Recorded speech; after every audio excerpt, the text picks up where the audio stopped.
السلام علیکم۔ بادشاہ نے ایک درویش سے کہا، مانگو کیا مانگتے ہو؟ درویش نے اپنا کشکول آگے کر دیا اور عاجزی سے بولا، حضور صرف میرا کشکول بھر دیں۔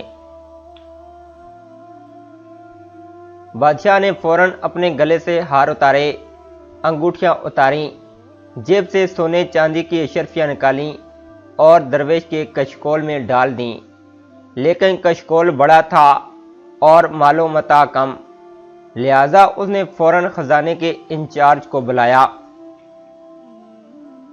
انچارج ہیرے جواہرات کی بوری لے کر حاضر ہوا۔ بادشاہ نے پوری بوری الٹ دی، لیکن جوں جوں جواہرات کشکول میں گرتے گئے، کشکول بڑا ہوتا گیا، یہاں تک کہ تمام جواہرات غائب ہو گئے۔ بادشاہ کو بھی عزتی کا احساس ہوا۔ اس نے خزانے کے منہ کھول دیے، لیکن کشکول بھرنے کا نام نہیں لے رہا تھا۔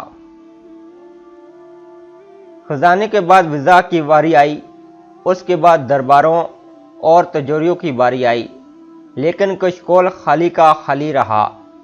ایک ایک کر کے سارا شہر خالی ہو گیا، لیکن کشکول خالی رہا۔ آخر بادشاہ ہار گیا اور درویش جیت گیا۔ درویش نے کشکول بادشاہ کے سامنے الٹایا، مسکرایا، سلام کیا اور واپس مڑ گیا۔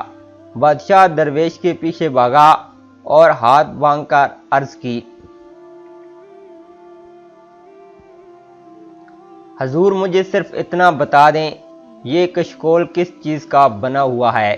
درویش مسکرایا اور کہا، اے نادان، یہ خواہشات سے بنا ہوا کشکول ہے، جیسے صرف قبر کی مٹی بھر سکتی ہے۔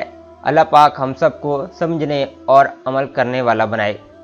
پلیز ویڈیو اچھی لگی ہے تو لائک اور شیئر کریں، اور اگر آپ ہمارے چینل پر نئے ہیں تو پلیز چینل کو سبسکرائب، ویڈیو کو لائک، شیئر اور کمنٹ کریں۔